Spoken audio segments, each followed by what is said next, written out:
وَأَقِیمُوا الصَّلَاةَ وَآتُوا الزَّکَاةَ وَارْکَعُوا مَعَ الرَّاکعِینَ، نماز قائم کرو اور زکوٰۃ ادا کرو اور رکوع کرنے والوں کے ساتھ رکوع کرو۔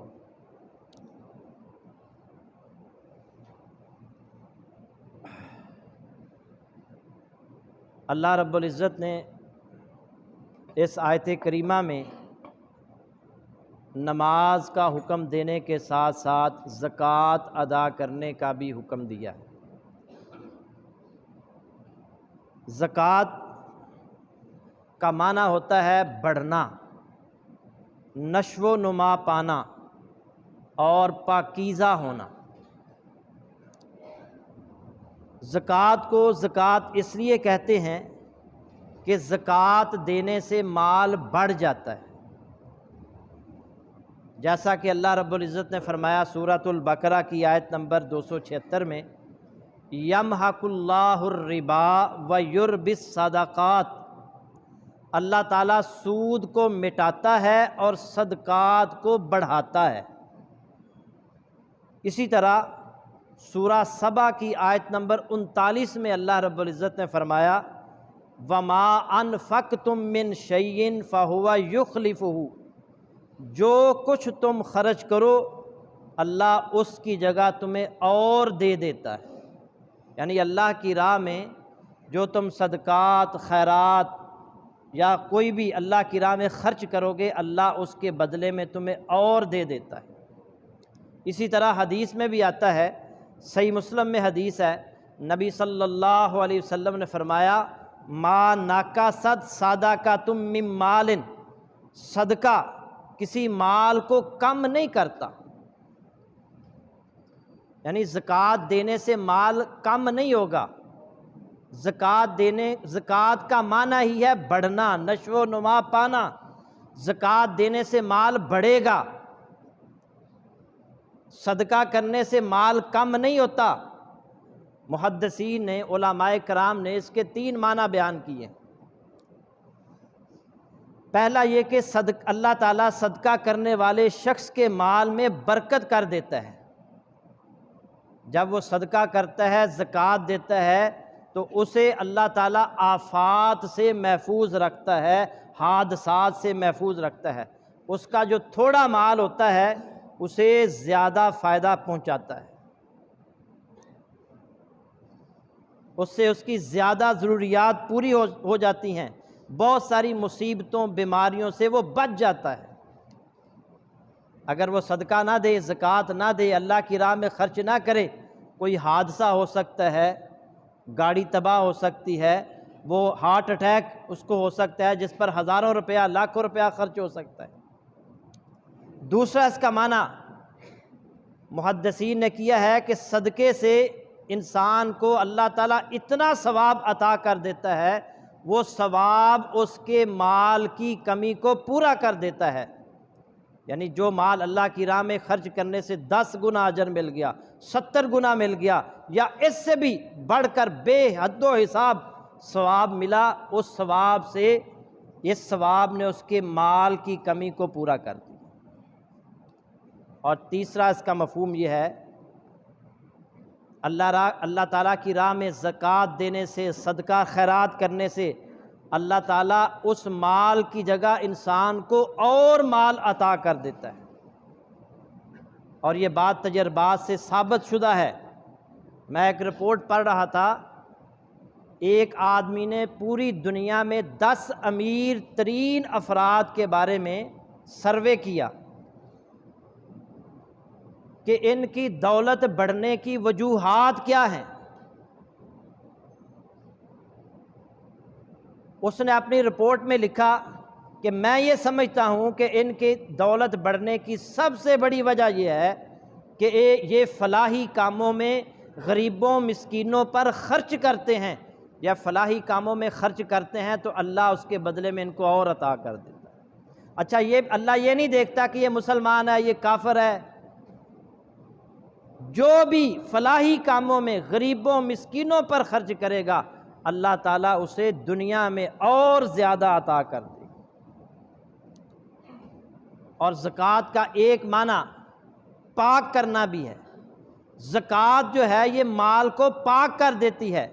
اگر آپ نے جائز طریقے سے، حلال طریقے سے مال کمایا ہے اور مال نصاب کو پہنچتا ہے، آپ نے اس میں سے فقراء، مساکین، غریبوں کا حق زکوٰۃ نہیں نکالی تو وہ مال ناپاک ہے۔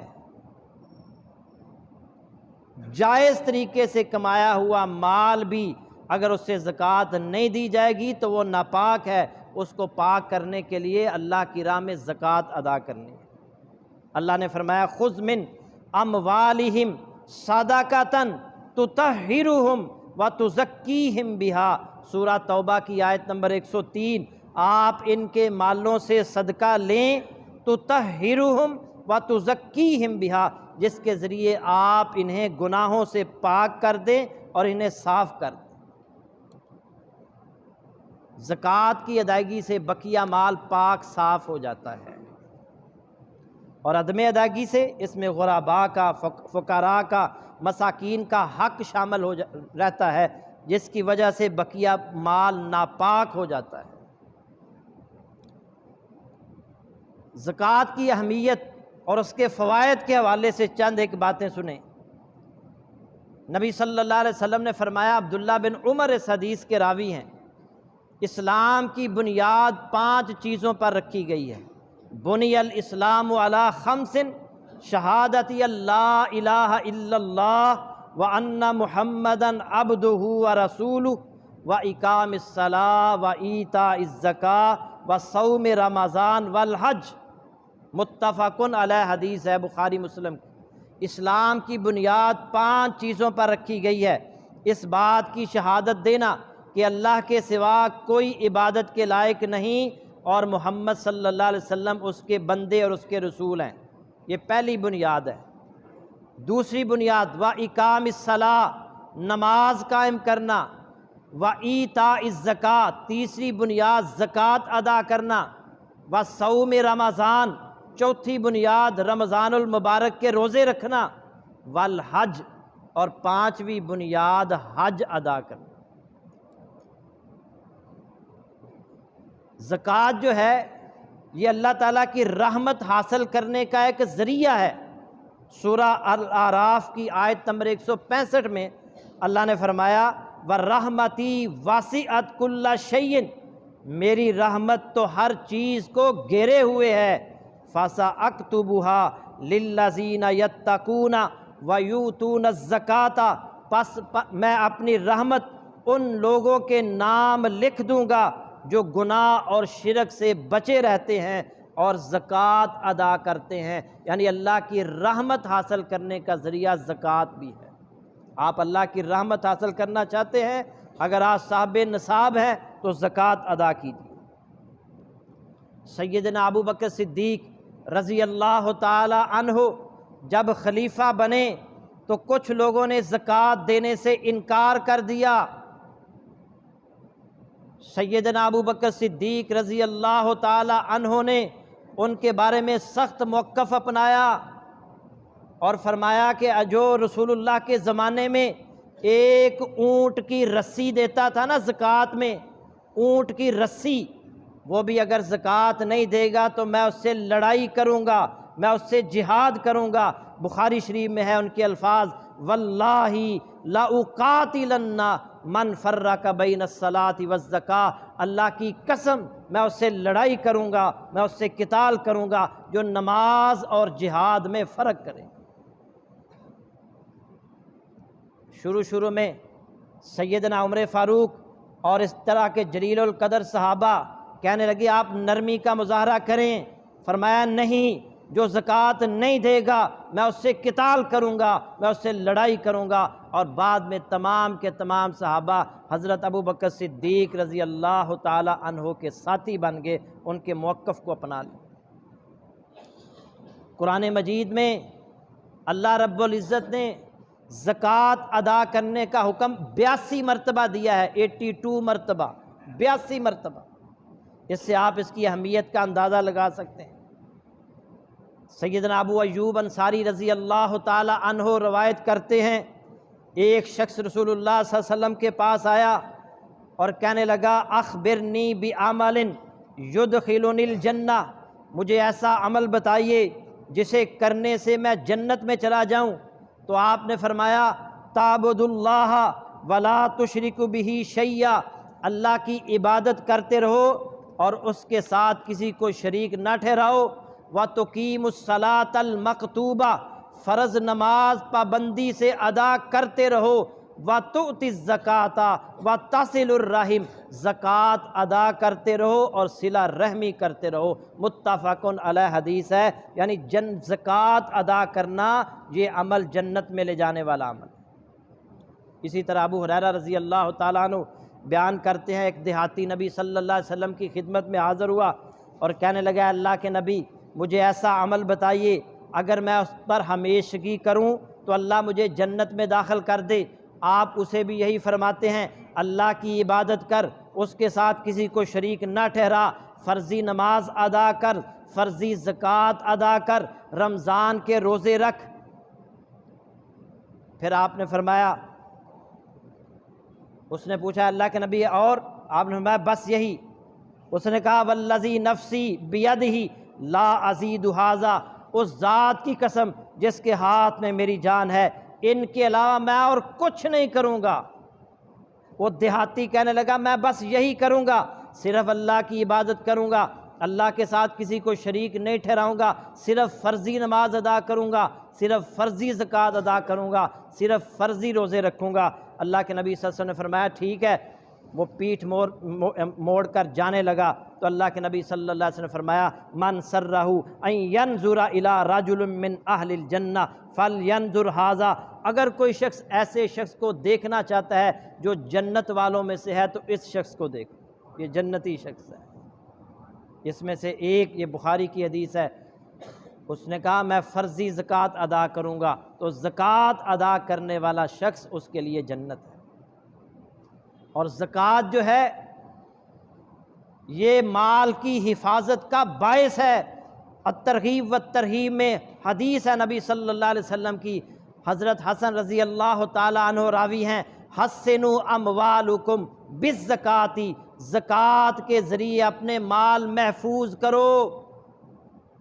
زکوٰۃ دو گے اللہ تمہارے مالوں کی حفاظت فرمائے گا۔ اسی طرح ایک اور حدیث الترغیب والترہیب میں ہے، حضرت عمر بن مرہ جہنی رضی اللہ تعالیٰ عنہ روایت کرتے ہیں، قضاء قبیلے کا ایک آدمی رسول اللہ صلی اللہ علیہ وسلم کے پاس آیا اور اس نے عرض کی کہ میں شہادت دیتا ہوں کہ اللہ کے سوا کوئی معبود برحق نہیں اور آپ اللہ کے رسول ہیں، میں 5 نمازیں ادا کرتا ہوں، رمضان کے روزے رکھتا ہوں، رمضان میں قیام کرتا ہوں اور زکوٰۃ ادا کرتا ہوں۔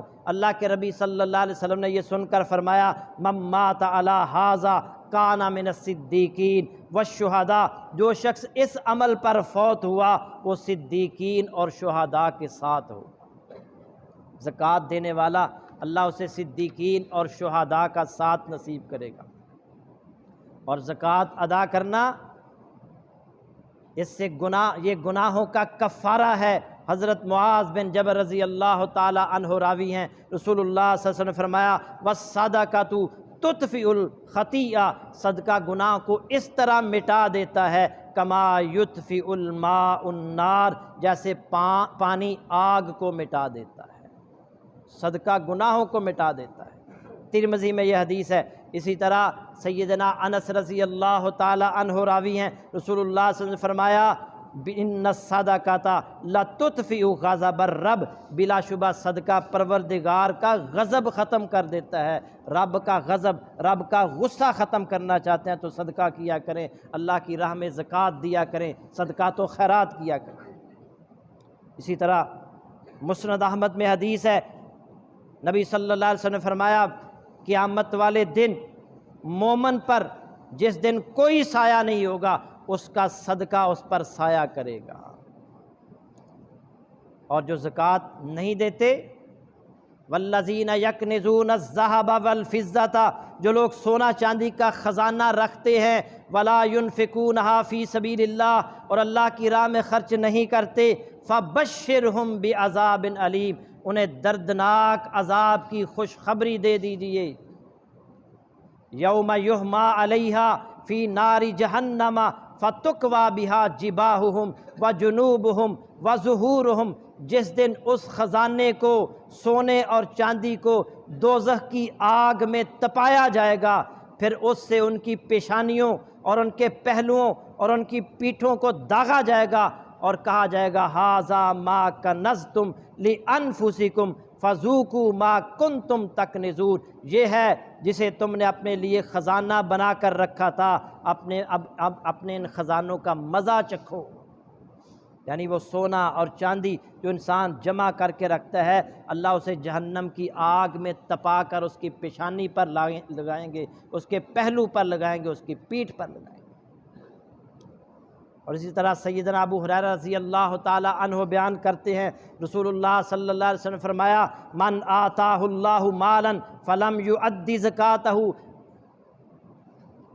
اللہ تعالیٰ نے جس کو مال سے نوازا پھر اس نے اپنے مال کی زکوٰۃ ادا نہ کی، مُثِّلَ لَهُ مَالُهُ یوم القیامۃ شجاعاً، تو قیامت کے دن اس کا مال زہریلے گنجے سانپ کی شکل اختیار کر لے گا، اس کا مال زہریلے گنجے سانپ کی شکل اختیار کر لے گا، جس کی آنکھوں کے اوپر 2 سیاہ نقطے ہوں گے، یہ سانپ اس کے گلے کا توق بن جائے گا اور وہ اس کے دونوں جبڑوں کو پکڑے گا اور کہے گا آنا مالو کا آنا کنزو کا، میں تیرا مال ہوں، میں تیرا خزانہ ہوں، جسے تو سنبھال کر رکھتا تھا، اللہ کی راہ میں خرچ نہیں کرتا تھا، میں تیرا مال ہوں، میں تیرا خزانہ ہوں، اب مجھے پیچھے کر رہے ہو۔ اسی طرح الترغیب والترہیب میں، یہ بخاری کی حدیث تھی، الترغیب والترہیب میں حضرت انس بن مالک رضی اللہ تعالی عنہ بیان کرتے ہیں مانع الزکوٰۃ یوم القیامۃ فی النار، زکوٰۃ ادا نہ کرنے والا قیامت والے دن آگ میں ہوگا۔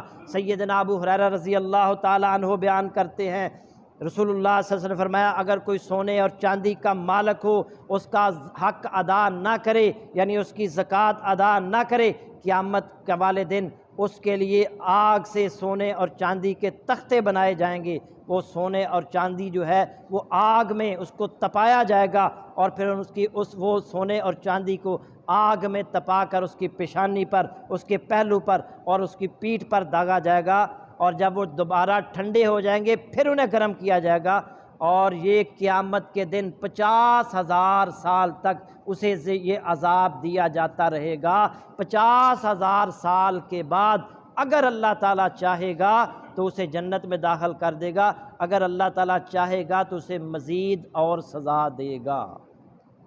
اندازہ کریں، مسلم کی حدیث ہے، 50,000 سال تک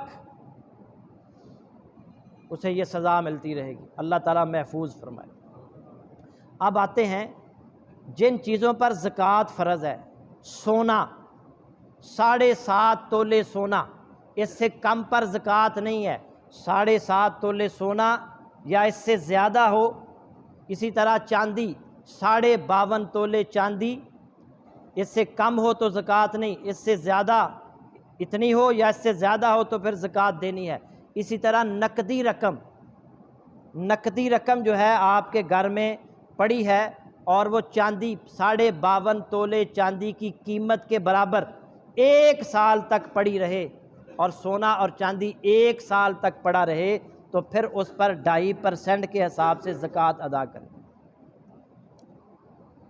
اسی طرح جو زیورات ہیں نا، ان پر بھی زکوٰۃ ہے۔ بعض لوگ کہتے ہیں کہ زیورات استعمال میں آتے ہیں، عورتیں پہنتی ہیں، ان پر کوئی زکوٰۃ نہیں۔ آئیے حدیث سنیے، حضرت عبداللہ بن عمر بن عاص بیان کرتے ہیں ایک عورت اپنی بیٹی کو لیے رسول اللہ صلی اللہ علیہ وسلم کے پاس آئی، جس کے ہاتھ میں سونے کے 2 کنگن تھے۔